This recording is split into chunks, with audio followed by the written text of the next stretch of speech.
La scène locale, elle est intéressante, il se passe plein de choses, mais je pense qu'on manque d'économie. Il faut qu'il y ait beaucoup plus de mécènes, beaucoup plus de gens qui achètent de l'art, par exemple. Et malgré tout, en fait, il y a une vraie créativité. Elle est sauvage, comme toujours, parce que dans notre ville, on a eu moins d'institutions, mais c'est dû à son histoire et c'est pas un problème. En fait, c'est finalement un contexte comme un autre. En revanche, je pense que là, aujourd'hui, ça manque d'ateliers et de zones de production et surtout de soutien économique.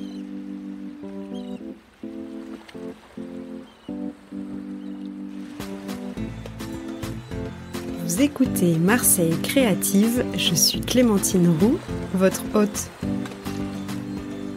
Dans ce podcast, découvrez les histoires d'artistes, d'artisans, de chefs, de designers, mais pas que.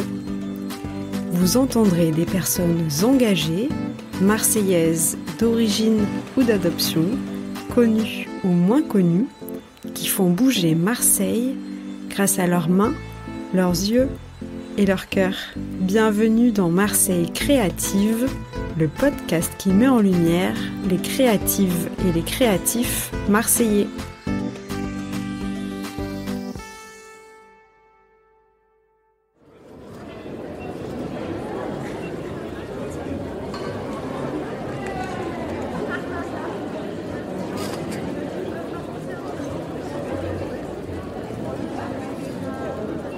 Je m'appelle Emmanuelle Luciani, je viens de Marseille. Je suis historienne de l'art et curator et artiste. En fait, j'ai un parcours hybride où j'ai fait des études d'histoire de l'art, les beaux-arts, puis un peu de droit après. Et du coup, j'ai une pratique assez transversale. T'as grandi à Marseille ? Oui. Dans quel quartier ? En fait, j'ai grandi en Doum, mais aussi dans les Calanques. Est-ce que tu peux me parler de l'endroit dans lequel on est aujourd'hui ? Alors ici, c'est la maison de mon arrière-arrière-grand-père. La ville de Marseille était composée de 111 noyaux villageois. Et en fait, le village de Mazargues dans lequel on est là, c'est un village alors anciennement de pêcheurs, mais qui est extrêmement ancien. En fait, c'est un des très anciens noyaux villageois de la ville, puisque Marseille est vraiment composée, elle est polynucléaire, elle est pleine de petits îlots, qui a été peuplée assez fort avant la Révolution française, mais malgré tout, au 19e siècle, on a eu l'arrivée de beaucoup de pêcheurs. Et ce qui est intéressant, c'est que ce village est profondément lié à l'histoire des Calanques. En fait, les gens de Mazargues allaient à dos d'âne la majorité du temps à Morgiou, Sormiou et dans les Calanques. Donc moi, c'est pour ça que j'ai un lien entre Mazargues et les Calanques. Donc la majorité des gens qui peuplaient les Calanques étaient ce qu'on appelle Mazarguais. Donc c'est une maison qui date de la fin du 19e, même époque où le parc des Calanques, qui n'était pas un parc national, voit fleurir beaucoup des habitations qu'on appelle les cabanons. Et en fait, tous les liens entre le village et l'habitat cabanon, parce que ça n'a jamais été des habitations pérennes, c'était vraiment avec des lits d'appoint, alors pour des pêcheurs parfois, mais pour des gens qui venaient, par exemple, mon arrière-grand-père, il allait peindre là-bas et se reposer, en fait. Ça a toujours été des habitations d'appoint, quoi. Voilà.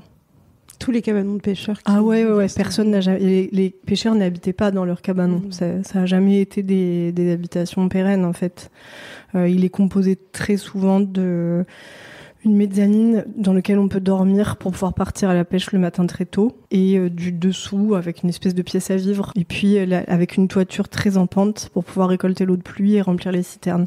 Parce que même nous, on n'a toujours pas l'eau et l'électricité, parce qu'on a toujours notre cabanon. Quand j'avais 18 ans, j'ai détapissé cette maison parce qu'elle allait à la location, et dans ma tête, je me disais, j'aimerais tellement faire un projet ici, parce que je savais qu'il y avait les Beaux-Arts pas loin et j'étais déjà aux Beaux-Arts. Et finalement, je l'ai fait. Quand est-ce que tu as décidé de créer Pavillon Southwest En fait, je suis partie pendant longtemps. J'ai fait mes études à Rome. Puis j'ai dû aller travailler à Paris un peu aussi pendant 7 ans. J'avais toujours en tête de produire un écosystème ou une structure pour ma ville. Donc il fallait structurer quelque chose d'assez intelligent, c'est-à-dire apprendre de l'extérieur pour pouvoir fonder quelque chose de pérenne ici. Donc quand j'ai pu... En fait, cette maison était louée. Donc j'ai proposé, ça c'est du détail, à ma famille de pouvoir utiliser ce lieu. Mais ce que je trouvais intéressant, en fait, c'est de pouvoir me projeter sur le long terme. C'est pour ça que je suis venue ici, c'est parce que c'était plus facile que de louer un lieu aux gens que je connaissais pas. Là, je sais que j'avais un bail qui allait durer longtemps. Donc, je suis revenue il y a 10 ans à Marseille avec une expérience et la construction d'expositions assez solides. Donc, mon but était, parce que ça a toujours été comme ça dans l'histoire et dans l'histoire de l'art, c'est que nul n'est prophète en son pays. Donc, ce qui fonctionne, c'est de faire venir aussi beaucoup de gens de l'étranger. Pendant des années, j'ai fait venir, mais vraiment, c'était à l'arrache parce que les gens, ils dormaient chez des potes à moi. Enfin, je faisais des résidences, mais sans avoir les moyens de le faire. J'ai construit des grosses expositions au MAMO et ailleurs, mais en faisant venir beaucoup d'artistes, particulièrement des artistes américains, parce que j'ai passé beaucoup de temps à Los Angeles. Et j'ai créé vraiment des ponts entre ces deux villes. Je me suis rendu compte que les Américains adoraient notre ville, alors que bon, c'était il y a quelques années, puis même quand on était plus petit, la ville de Marseille, on a quand même grandi dans une ville qui n'était pas super appréciée. Donc moi je me suis toujours dit que l'étranger serait beaucoup plus porteur que le rapport direct à la capitale. Donc j'ai invité beaucoup d'artistes étrangers. Donc je te construis le parcours, mais j'ai donc travaillé sur des expositions mélangées local, global, et au bout d'un moment, j'ai pu récupérer cette maison pour pouvoir fonder un écosystème pérenne qui est amené à grossir, à mon avis, à un moment. Et du coup, on ouvre des résidences aux artistes français et étrangers. Et on a fait tous les travaux pendant le Covid. On a eu trop de chance parce que c'était vraiment le moment où c'était hyper long. Je me souviens très bien, avant le confinement, je suis allée acheter plein de matériaux, des peintures et tout. On a travaillé pendant tout le confinement, on a tout retapé. On a ouvert juste après le confinement. J'avais quand même senti un truc qui était intéressant, c'est que j'ai fait une exposition qui s'appelait Domestique, sur l'univers domestique, du coup, après, en 2017, et une autre qui s'appelait Les Chemins du Sud, dans un musée dans le sud-ouest, à Sérignan, gros musée d'art contemporain. Et du coup, je voulais l'appliquer à un univers. Si tu veux, j'avais travaillé sur ces questions qui étaient le lien au domestique, le rapport aux œuvres qui sont à échelle humaine. Et c'était intéressant de le faire comme une exposition, mais c'était beaucoup plus intéressant de l'expérimenter comme une maison, en fait. Quand tu parles du domestique, il faut aller au bout du process. Du coup, quand j'ai fait la maison, c'était vraiment le moment où, après plusieurs expositions théoriques, je voulais le mettre en pratique. Donc c'est un endroit qui est ouvert au public? Oui, si j'avais un médiateur en permanence, je serais ravie de l'ouvrir tout le temps, mais du coup, là, c'est plutôt sur rendez-vous, tous les après-midi. Ce que je trouve intéressant, c'est pas de faire des visites dans le volume, c'est plutôt qu'il y ait une vraie qualité. Du coup, il y a un accompagnement, en fait. Ellie Chiche qui est là, qui est mon bras droit, et des assistants qui sont là, qui font des visites et du coup qui accompagnent aussi sur toute l'histoire du parcours. Oui, c'est intéressant d'être guidé et de savoir. Oui, parce qu'on parle du lieu, mais de ce qui en découle. C'est ça qui est intéressant, c'est pas que ce lieu. Ce lieu, c'est juste qu'on l'a construit comme un écosystème où on reçoit énormément de gens, où on produit des théories, où on produit des expositions à l'étranger. Parce que, comme je t'ai dit, ma méthodologie, c'est vraiment de travailler local, global. Du coup, en fait, c'est une discussion. C'est vraiment une discussion, la visite de cet endroit. Donc, il faut qu'il soit accompagné par quelqu'un qui connaît très bien le projet.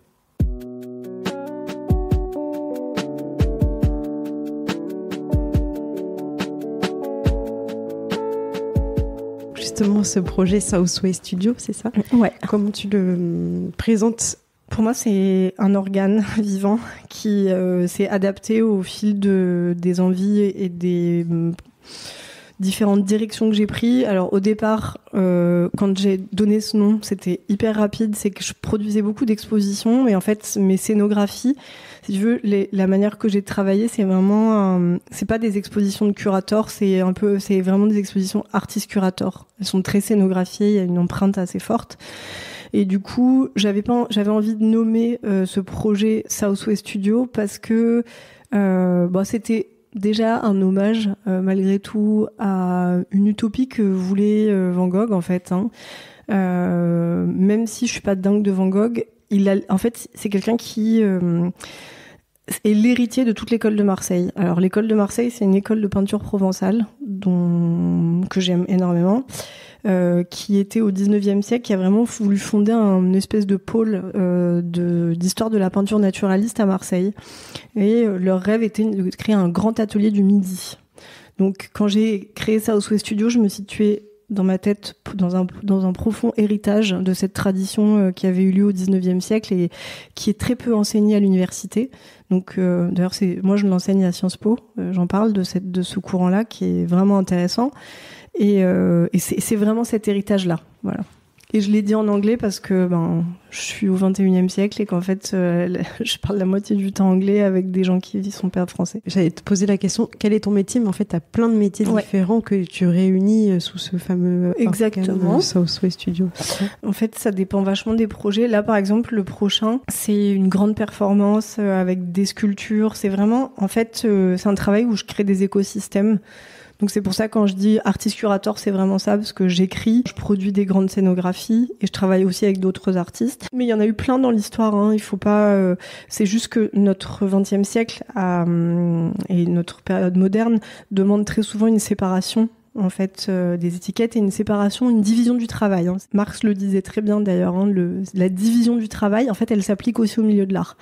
Mais moi, du coup, je sais que c'est pour ça que j'en revenais tout à l'heure, je te parlais du 19e siècle. Je me sens beaucoup plus proche de ces artistes-là, même, je pense à François Marius Granet. Vu qu'on est dans la région, c'est le musée d'Aix. François Marius Granet, il était historien de l'art, il a été directeur il a travaillé au Louvre et artiste. Et en fait, tout ça se mélange. C'est beaucoup plus fluide. Donc, je pense que c'est aussi une manière de se reconnecter à un autre moment de l'histoire, tout simplement. Et alors, qu'est-ce que tu produis ? Toi, tu disais, tu écris beaucoup de choses. Ah oui, production de textes, des scénographies, du design aussi, parce que finalement, on produit aussi du mobilier. Je l'ai fait pour quelques maisons. Là, je trouve que c'est hyper intéressant de faire du conseil en collection. Je construis aussi ce genre d'environnement. Ça peut aller jusqu'à travailler pour un club de sport, quoi. C'est tout. En fait, tout projet pour moi est extrêmement intéressant parce que c'est une nouvelle lecture, une nouvelle manière d'implanter une forme d'art hors du musée. Ce qui m'intéresse, moi, c'est vraiment les liens entre l'art et la société. D'ailleurs, c'est ce que j'enseigne à Sciences Po, histoire sociale de l'art. Tout contexte est propice, tu vois, c'est toujours une porte ouverte, en fait. Donc quand je te dis ça, je vais te dire que voilà, là, toute l'année dernière, j'étais obsédée par les voitures, j'ai fait que travailler sur l'univers des bagnoles et même parler. Là, on va faire un projet à Marseille, justement, je peux l'annoncer, avec une marque de voitures en avril. Et c'est un festival de musique et d'art contemporain en lien avec une marque de voitures. Mais tout simplement parce que c'était un sujet qui nous intéressait.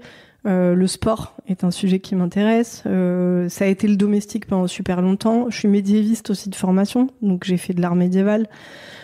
Pour Manifesta, j'avais fait l'exposition dans l'abbaye de Saint-Victor, sur lequel j'avais travaillé déjà à l'université. Voilà, ça part vraiment dans tous les sens. Voilà. C'est toi le cœur qui réunit avec tes centres d'intérêt ou tes... Ouais, mais je trouve que c'est ça. En fait, l'art n'est pas une bulle. Pendant très longtemps, là, on a souhaité... on a souhaité absolument pas. Le processus artistique est devenu une espèce de bulle hors de l'histoire sociale. Mais moi, ce qui m'intéresse, c'est d'inverser le truc. Tu vois, c'est toujours d'aller le proposer dans des contextes ou de créer des ponts. Pour moi, l'art doit créer des ponts. Donc, n'importe où, tu vois, si tu me demandes de faire une expo dans une piscine municipale, je suis ravie. Je trouve ça hyper intéressant. Et on va forcément trouver des liens. L'art des ronds-points, par exemple, c'est un truc, je rêve de faire un rond-point, c'est hyper compliqué, j'essaie de trouver le moyen.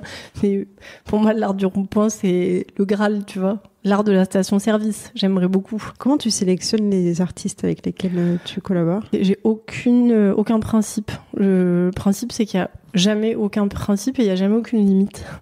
Donc, tu vois, là, en ce moment, c'est le son et je travaille beaucoup sur la musique. On commence à faire une résidence de musiciens ici et une résidence d'écriture avec Lisa Vignoli, qui est écrivain et qui est marseillaise aussi. Donc, il n'y a pas de limite, en fait, à comment je les sélectionne. C'est vraiment c'est quand ça m'intéresse. Tu vois, pendant longtemps, par exemple, je ne m'intéressais pas trop à la photographie et là, je m'y réintéresse. Je sais pas, je pense que c'est une connexion à l'air du temps. C'est ça qui fait que je vais aller vers une pratique et du coup, je vais proposer une collaboration. Mais de toute façon, c'est toujours une collaboration. Je pense que c'est vraiment le truc qu'il faut comprendre de cette... Je pense qu'on n'est pas seul. Il y a plein de gens qui ont cette nouvelle manière de. C'est beaucoup moins des solo shows, c'est beaucoup plus des façons de rentrer en connexion en fait. Il n'y a pas un médium artistique plus qu'un autre et il y a un univers particulier. Non, ça change tout le temps. Parce que là, je vais te dire que ce qui m'intéresse, c'est tout l'aspect technologique et du coup, je regarde beaucoup. Quand je te disais les pièces de voiture et tout ça, mais dans 6 mois, ce sera autre chose. Du coup, c'est difficile de le définir parce que je sais que par essence, ça c'est amené à changer. Tu m'as parlé déjà de quelques projets sur lesquels tu travailles en ce moment. Est-ce que tu peux me parler d'un autre projet ? Là, je suis curateur pendant 2 ans pour la Fondation Hermès, pour toutes les résidences de la Fondation Hermès. Par exemple, avec eux, c'est encore une autre manière de travailler puisque je vais travailler avec des artistes pour leur faire des propositions. En fait, on fait des collaborations entre artistes et artisans. Une création et une œuvre d'art n'est jamais un produit individuel. C'est un peu toute l'histoire du mythe de l'artiste moderne qui est vu comme solitaire et unique maître de son ouvrage, mais très souvent en fait on a des artisans qui travaillent avec nous. C'est toujours le fruit d'un effort collectif en fait. Donc c'est ça que je trouve intéressant dans la production qu'on fait avec la Fondation Hermès, c'est qu'on travaille sur le cuir, la soie, le cristal et en fait, on ne peut pas produire, même avec les artistes. Là, il y en a 2 qui commencent déjà à travailler. C'est Jenna Kess et Mounir Ayash qui travaillent sur les premières résidences. Forcément, c'est un travail d'équipe puisque quand tu travailles la soie, tu as toujours une assistance technique en fait. Mais ça a toujours été le cas. Même les peintres du 18, 19e avaient des assistants qui travaillaient avec eux, donc qui faisaient des fonds, produire une œuvre d'art, c'est toujours un travail collectif. Voilà, c'est ça que je pense qui est très important. C'était ça aussi quand j'ai parlé de Southwest Studio, parce qu'il y a des choses que j'aurais pu signer aussi seule, tu vois.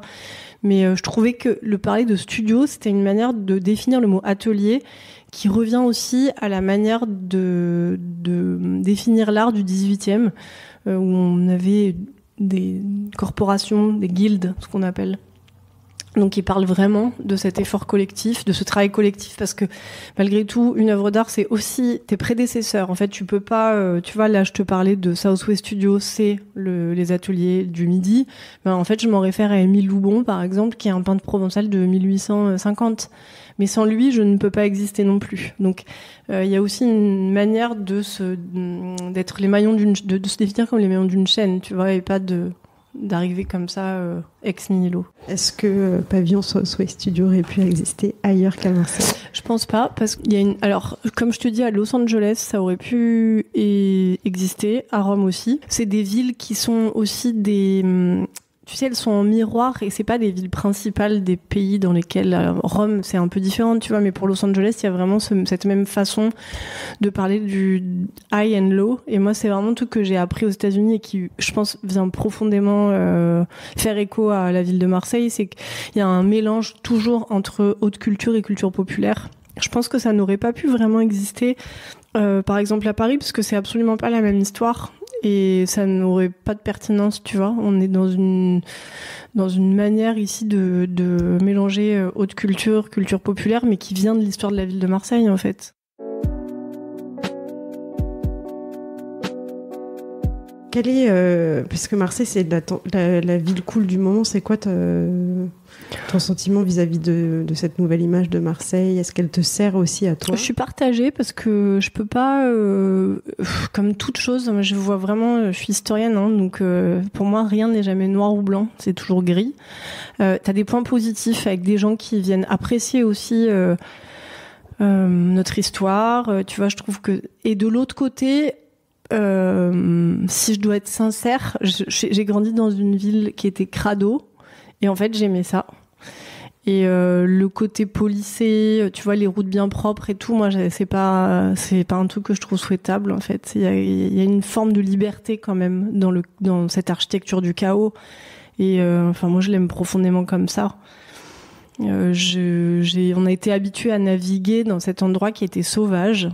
Et j'avoue ne pas être à l'aise dans les endroits trop policés, tu vois. J'aimerais bien qu'elle ne devienne pas proprette.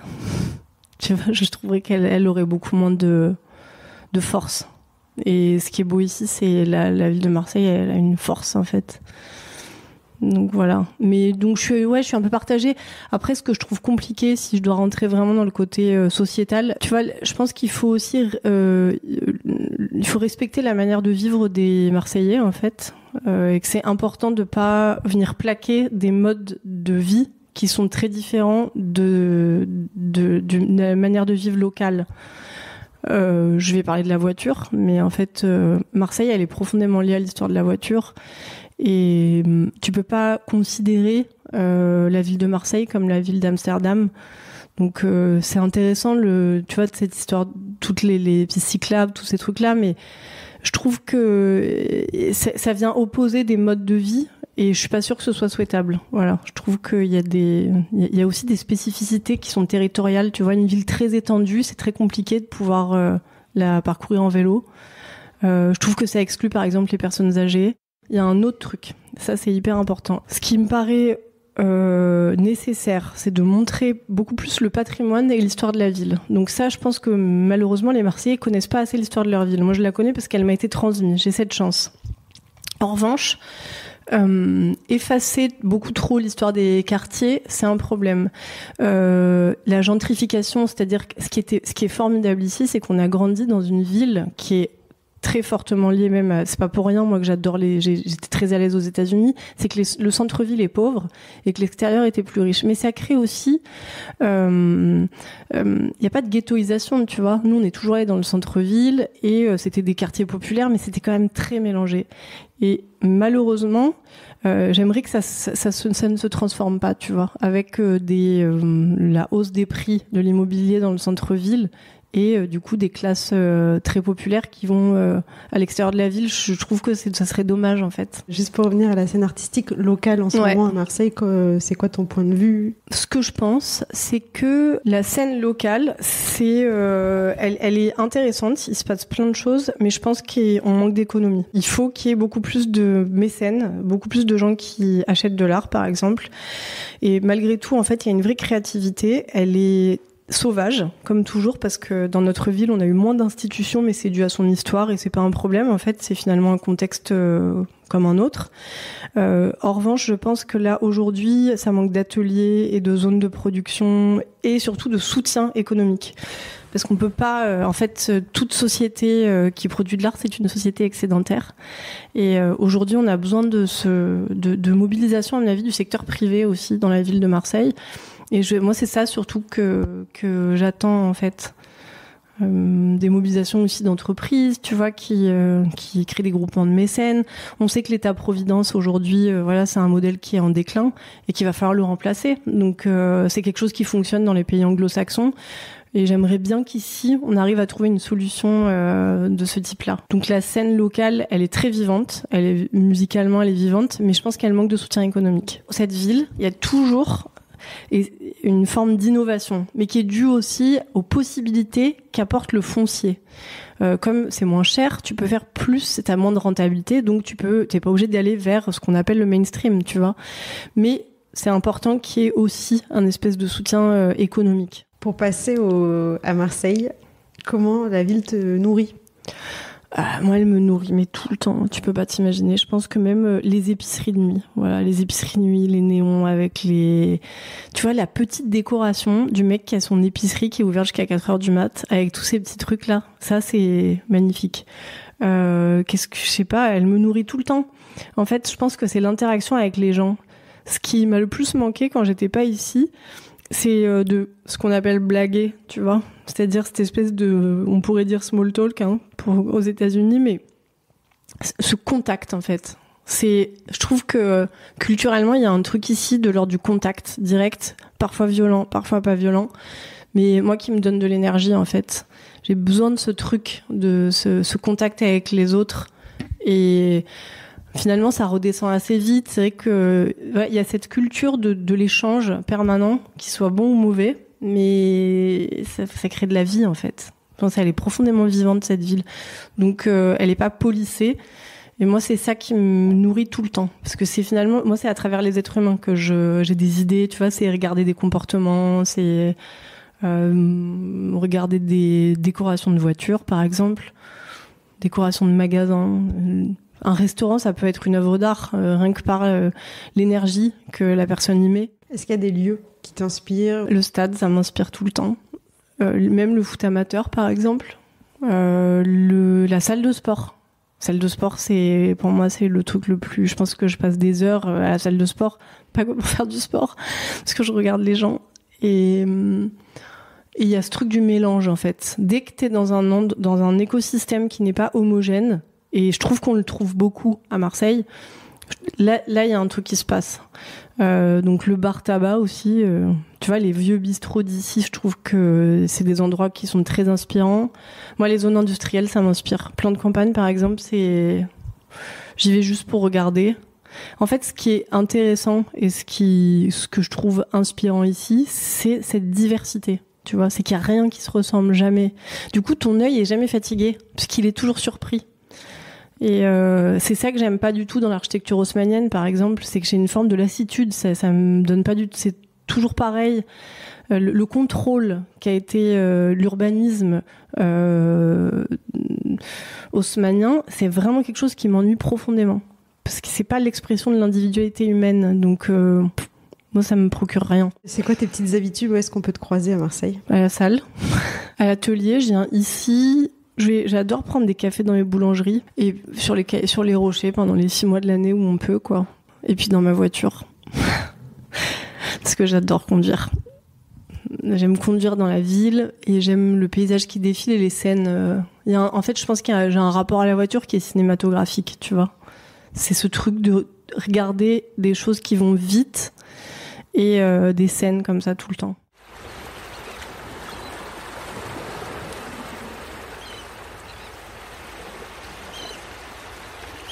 Qu'est-ce qui te rend fière d'être marseillaise ? Je pense d'avoir précédé à toute histoire. La ville de Marseille, elle a 2600 ans et elle meurt jamais. C'est que des vagues, des hauts et des bas, mais ça ressemble beaucoup à la vie. C'est pas pour rien, je pense que je suis allée étudier en Italie. C'est la même histoire antique, tu vois, qui est faite de secousses, de remous. C'est un port, Marseille, mais du coup, ça ressemble aussi au reflux des vagues, tu vois. T'as des vagues de réussite et des vagues de catastrophe. Mais je crois que c'est le recul qu'apporte cette vieille histoire. Je crois que c'est ça que je trouve magnifique. Est-ce qu'il y a des choses qui te révoltent ? Ce qui me révolte, c'est les destructions. J'ai quand même un truc un peu... Alors, je suis partagée. D'un côté, les destructions patrimoniales, elles font partie des villes sans mémoire. Parce que comme on a une ville d'immigration depuis très longtemps, de fait, une ville avec des nouveaux arrivants, elle détruit forcément une partie de son histoire pour en reconstruire une partie. C'est factuel, c'est normal en fait. C'est l'instabilité des populations qui sont dans cette ville. Donc c'est quelque chose de vivant qui est très intéressant. Mais de l'autre côté, tu as une perte patrimoniale. Donc, pour une ville qui a 2600 ans d'histoire, on a peu de d'archéologie visible. Parfois, on a pas mal de sauvagerie qui est liée à l'urbanisme. Alors aujourd'hui, il est plutôt immobilier. Tu vois, quand je pense au boulevard de la Corderie et justement, on avait des carrières qui dataient de l'Antiquité qui ont été masquées. C'est dommage en fait. Voilà, je crois que c'est ces trucs-là qui me révoltent un peu. Je crois que c'est difficile J'ai pas beaucoup de choses négatives à dire sur la ville. À part que, j'aimerais bien qu'on ait un peu plus d'économie. Je pense que c'est ça.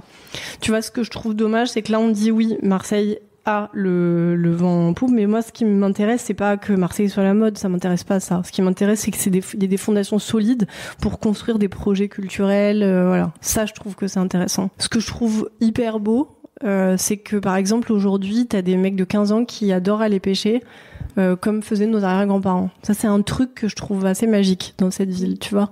Cette capacité à chaque fois absorber, malgré tout, des cultures vernaculaires, même de gens qui viennent d'arriver. C'est un exemple comme ça, mais c'est quelque chose que j'ai observé l'été dernier.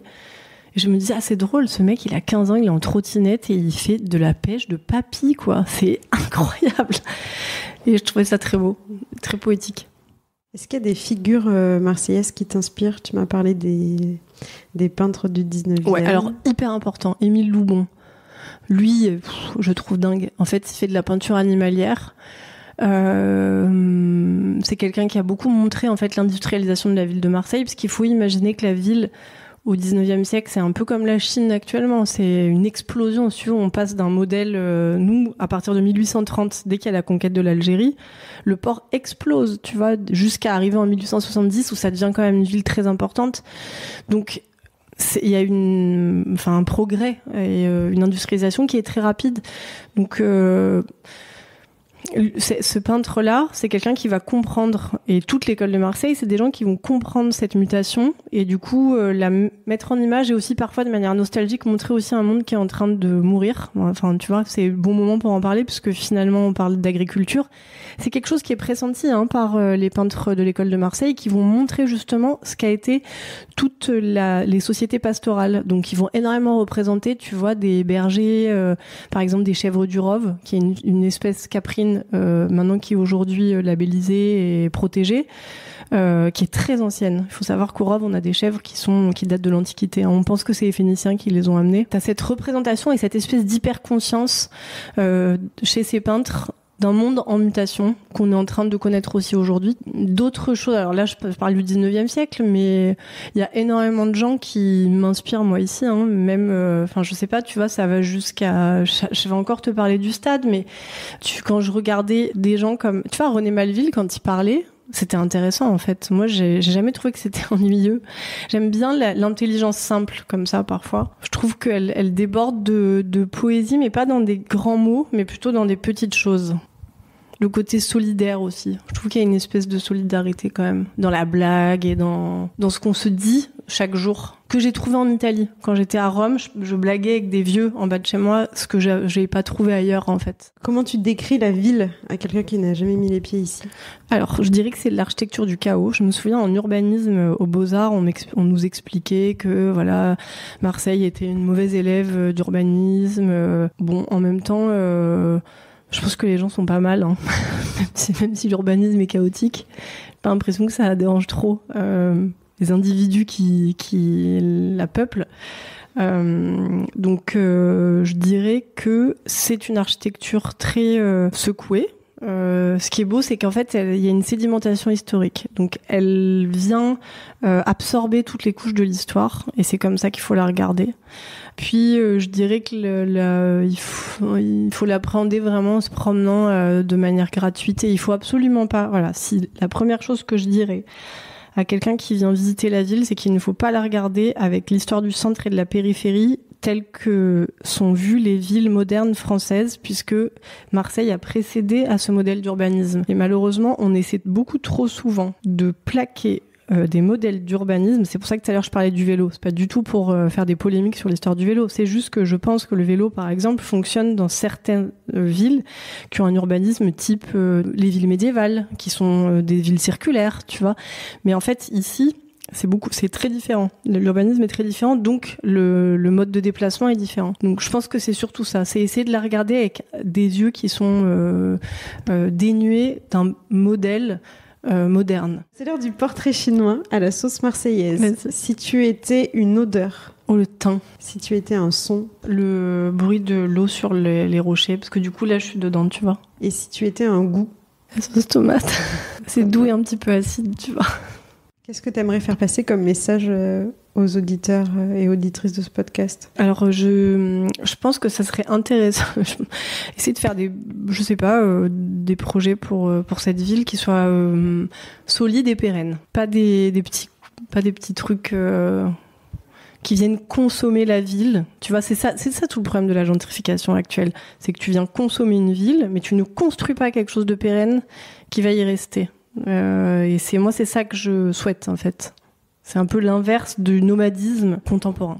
Si tu devais quitter Marseille, qu'est-ce que tu regretterais ? Tout. C'est très difficile, ça serait très difficile pour moi. J'ai l'impression que ma ville fait partie de moi, quoi.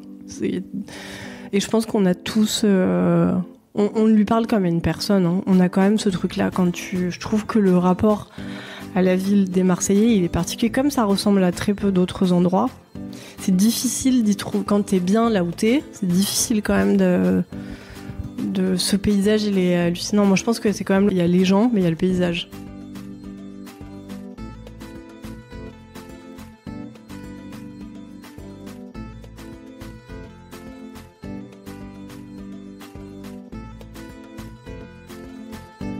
Merci d'avoir écouté cet épisode jusqu'au bout. Comme vous le savez, pour m'aider à le faire connaître, n'hésitez pas à le partager autour de vous et à mettre 5 étoiles sur Spotify et Apple Podcasts. D'avance, un grand merci pour votre soutien et je vous donne rendez-vous dans 15 jours pour un nouveau portrait marseillais. À bientôt!